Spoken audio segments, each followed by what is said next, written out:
بسم اللہ الرحمن الرحیم. ناظرین السلام علیکم. میں ہوں آپ کا میزبان صابر شاکر. تازہ ترین خبروں، اطلاعات اور تبصروں کے ساتھ آج ہے 19 جون اور دن ہے جمعرات کا. آج پھر عمران خان صاحب سے ملاقاتوں کا دن ہے. ملاقاتیوں کی فہرست جیل حکام کے حوالے کی جا چکی ہے، لیکن زیادہ تر امکان یہی ہے کہ عمران خان صاحب سے ملاقات نہیں کرنے دی جائے گی اور زیادہ سے زیادہ عدالتی کارروائی سے بچنے کے لیے ایک آدھ وکیل کو یا کسی ایک آدھ نمائندے کو جیل کے اندر بھیجا جا سکتا ہے اور وہ عمران خان صاحب کے ساتھ ہیلو ہائی کر کے واپس آ جائے گا اور کہا جائے گا کہ عمران خان صاحب سے ملاقاتیں شیڈول کے مطابق جاری ہیں، جبکہ توہین عدالت کی جو کارروائی تھی، درخواستیں تھیں، وہ بھی حوالہ قائم مقام چیف جسٹس سرفراز ٹوکر صاحب کے کر دی گئی ہیں اور اب وہ اس کا جائزہ لیں گے. زیادہ امکان یہی ہے کہ وہ بھی ان درخواستوں پہ کوئی غور نہیں کریں گے. اب چلتے ہیں بہت بڑی خبر کی طرف، اور وہ ہے ایران اسرائیل جنگ اور اس میں پاکستان کی شمولیت، اور پھر اس کے بھیانک نتائج کیا نکلیں گے، کیونکہ اس وقت صورتحال کافی بگڑ چکی ہے اور خاص طور پہ پریزیڈنٹ ٹرمپ اور جنرل عاصم منیر صاحب کی ملاقات کے بعد بہت ساری قیاس سرائیاں جنم لے رہی ہیں. اور دوسری جانب صدر ٹرمپ نے جنرل عاصم منیر صاحب سے ہونے والی ملاقات کے بارے میں بھی بتا دیا ہے، اور انہوں نے کہا ہے کہ جنرل عاصم منیر صاحب بہت اچھی طرح ایران کو جانتے ہیں اور وہ جو کچھ ہو رہا ہے اس سے خوش نہیں ہیں. اور ساتھ ہی پریزیڈنٹ ٹرمپ نے کہا کہ جنرل عاصم منیر مجھ سے متفق ہے. اس کا مطلب ہے اگر یہ کہا جائے کہ جنرل عاصم منیر صاحب پریزیڈنٹ ٹرمپ سے متفق ہیں تو اگلے ہی لمحے ایک خبر آتی ہے وائٹ ہاؤس سے کہ صدر ٹرمپ نے ایران پر حملوں کی منظوری دے دی، اور اس طریقے سے امریکہ براہ راست ایران جنگ میں شمولیت اختیار کر رہا ہے اور خطرناک سے خطرناک ترین ہتھیار استعمال کرنے کی دھمکی دی جا رہی ہے. ان حالات میں بہت بڑی جو ڈیولپمنٹ ہو رہی ہے، اور اگر جنرل عاصم منیر صاحب پریزیڈنٹ ٹرمپ سے متفق ہیں جیسا کہ صدر ٹرمپ نے بتایا، تو اس کا مطلب بڑا واضح ہے کہ ایران پالیسی اب وہی ہوگی جو واشنگٹن ڈکٹیٹ کرے گا. واشنگٹن کی ڈکٹیشن کے اکارڈنگلی اسلام آباد کی ایران پالیسی ہوگی اور اسرائیل پالیسی ہوگی. اس بارے میں ابھی تک چونکہ کسی بھی طرف سے پاکستانی حکام کی جانب سے کوئی خبر، کوئی اطلاع نہیں ہے، تو اس لیے فی الوقت انہی خبروں پہ اکتفا کرنا پڑے گا، انہی اطلاعات پہ اکتفا کرنا پڑے گا جو وائٹ ہاؤس سے، امریکہ سے، امریکی اخبارات سے اور مغربی میڈیا جو رپورٹ کر رہا ہے اسی کو درست مانا جائے گا اور اسے ہی قرین قیاس مانا جائے گا. جنرل عاصم منیر صاحب DGISI جنرل عاصم ملک کے ساتھ واشنگٹن میں موجود ہیں، اور اب اس بات کا امکان ہے کہ ان کی ملاقاتیں اب دیگر امریکی حکام کے ساتھ ہوں گی. ان میں وزیر خارجہ اور وزیر دفاع امریکہ کے بھی ہو سکتے ہیں. اور چونکہ صدر ٹرمپ کے ساتھ طویل نشست میں جو کچھ طے پایا، اب اس کی باقاعدہ طور پہ عملی شکل اور اس کو آگے کیسے آپریٹ کرنا ہے، امپلیمنٹ کیسے کرنا ہے، وہ ظاہر ہے نیچے وزیر دفاع، وزیر خارجہ اور پینٹاگون سے مل کر طے کیا جائے گا، کیونکہ یہ مکمل طور پر ایک فوجی انگیجمنٹ ہے یہ جو کچھ کل وائٹ ہاؤس میں ہوا. اب آگے بڑھتے ہیں کہ اگر اس اعلان کے بعد کہ امریکہ نے اعلان کر دیا ہے، تو دوسری جانب ایران اسرائیل جنگ میں امریکہ کی شمولیت پر چین اور روس نے بھی واضح طور پر رد عمل دے دیا ہے. اور برطانوی خبر رساں ادارے رائٹرز کی رپورٹ کے مطابق روسی نائب وزیر خارجہ نے خبردار کیا ہے کہ امریکہ اسرائیل ایران جنگ میں اسرائیل کی براہ راست فوجی مدد کرنے سے باز رہے. انہوں نے کہا کہ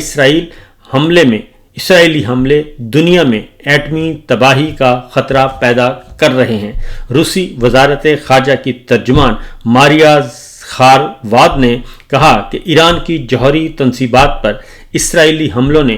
دنیا کو تباہی کے دہانے سے صرف چند ملی میٹرز کے فاصلے پر لا کھڑا کیا ہے. انہوں نے اسرائیل کے اتحادی ممالک سے مخاطب کرتے ہوئے کہا کہ اگر آپ یہ سمجھتے ہیں کہ آپ بہت دور ہیں اور ایٹمی حملوں کے اثرات آپ تک نہیں آئیں گے تو ان خیالات سے نکل آئیں. یعنی اگر جوہری ہتھیار کا استعمال کیا گیا تو پھر اس کے استعمال کا پیمانہ کہاں تک جائے گا اور یہ کون کون استعمال کر سکتا ہے اور اس کی تباہ کاریاں کہاں تک ہو سکتی ہیں، روس نے خبردار کیا ہے کہ پھر اس کی کوئی سرحدیں نہیں ہوں گی۔ امریکی جریدے دی ہل کے مطابق روس کی وزارت خارجہ سے جاری بیان میں کہا گیا ہے کہ مغربی ممالک جوہری عدم پھیلاؤ کے عالمی نظام کو سیاسی انتقام کے لیے استعمال کرنے کی کوشش کر رہے ہیں۔ یہ کوششیں انہیں بہت مہنگا پڑیں گی کیونکہ ماسکو کے لیے یہ بالکل ناقابل قبول ہیں کہ جوہری عدم پھیلاؤ کو بطور ہتھیار استعمال کیا جائے۔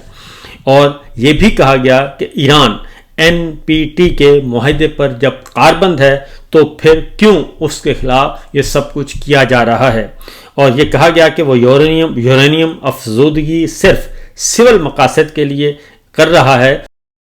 اور ماسکو کو تہران پر پورا اعتماد ہے۔ روسی بیان میں اسرائیل سے مطالبہ کیا گیا ہے کہ وہ ایران کی جوہری تنصیبات کو نشانہ بنانے سے باز رہے، ورنہ صرف یہ خطہ نہیں بلکہ پوری دنیا جو ہے وہ جوہری تباہ کاریوں کی طرف جائے گی اور اس سے پھر کوئی محفوظ نہیں رہ سکے گا۔ امریکی جریدے نیوز ویک کے مطابق چینی صدر نے یہ کہا ہے کہ چین ایسے کسی بھی اقدام کی مخالفت کرے گا جس سے دوسرے ملک کی سلامتی، خود مختاری اور علاقائی سالمیت کی خلاف ورزی کی جا رہی ہو۔ چینی صدر کا یہ بیان ٹرمپ کے ایران کو غیر مشروط طور پر ہتھیار ڈالنے کے مطالبے اور جنگ میں شمولیت کے فیصلے کے بعد سامنے آیا ہے، جس کی ٹائمنگ انتہائی معنی خیز بتائی جاتی ہے۔ چینی صدر کا کہنا تھا کہ اسرائیل ایران جنگ میں اسرائیل کی حمایت کرنا صدر ٹرمپ کے اپنے بیانات کی نفی ہے، جس میں صدر منتخب ہونے کے بعد کہہ رہے تھے کہ اب دنیا میں مزید کوئی جنگ نہیں ہوگی، کیونکہ صدر ٹرمپ نے یہ کہا تھا کہ وہ جنگ مخالف ہیں اور پہلے سے جاری جنگوں کو بند کروائیں گے، جیسا کہ یوکرین اور روس کے درمیان جنگ بند کروانے کی کوشش کی جا رہی ہے اور جیسا کہ پاکستان اور انڈیا کے درمیان انہوں نے جنگ بند کروائی۔ اس لیے چین کے صدر نے کہا کہ پریزیڈنٹ ٹرمپ ایران اور اسرائیل کے معاملے میں اپنے ہی اصولوں سے انحراف کر رہے ہیں۔ نیوز ویک کی رپورٹ میں یہ کہا گیا ہے کہ یہ نہ سمجھا جائے کہ چین ایران کے لیے کچھ نہیں کر رہا یا کچھ نہیں کرے گا۔ چین کا آئندہ کا رد عمل امریکی رد عمل پر منحصر ہوگا کہ وہ ایران کے خلاف میدان جنگ میں کیسے آگے بڑھ سکتا ہے، یعنی تیل دیکھیں گے اور تیل کی دھار دیکھیں گے۔ امریکہ کا اسرائیل ایران جنگ میں شمولیت کس لیول کی ہوگی، اسی طرح کا رسپانس چین کی طرف سے دیا جائے گا، اور اگر ایران کے خلاف کوئی جارحیت کی گئی تو چین جو ہے وہ ایران کے ساتھ کھڑا ہوگا۔ یہ ایک بنیادی نقطہ ہے جو کہ چین کی طرف سے واضح کر دیا گیا ہے۔ اس کی وجہ میں آپ کو بتا دوں کہ ایران کے اندر جو چین کا بھی بیلٹ اینڈ روڈ انیشیٹو اور سی پیک جو تجارتی راہداری ہے، ان پروجیکٹس میں بھی چین کے اندر بہت زیادہ انویسٹمنٹ ہے اور تجارتی راہداری کا ایران ایک اہم ملک ہے۔ اس لیے چین کے اپنے مفادات، مالی مفادات، تجارتی مفادات، سیاسی مفادات اور اسٹریٹجک مفادات ایران کے اندر موجود ہیں۔ اس لیے ایران کے اندر کسی بھی قسم کی کوئی تبدیلی بزور قوت کرنے کی کوشش کی گئی اور چین کے مفادات کو نقصان پہنچانے کی کوشش کی گئی تو آٹومیٹکلی چائنا جو ہے وہ ایران کے ساتھ کھڑا ہوگا۔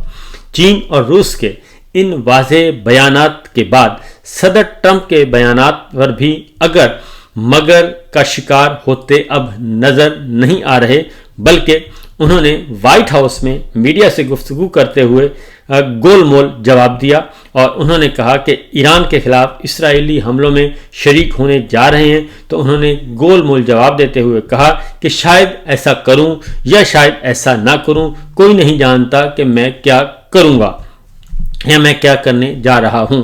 اقوام متحدہ کے سیکرٹری جنرل انطونیو گوتریس نے فوری جنگ بندی کی اپیل کی ہے اور عالمی برادری کو خبردار کیا ہے کہ ایران اسرائیل میں کسی تیسرے ملک کی عسکری مداخلت پورے خطے اور عالمی امن کے لیے تباہ کن ثابت ہو سکتی ہے۔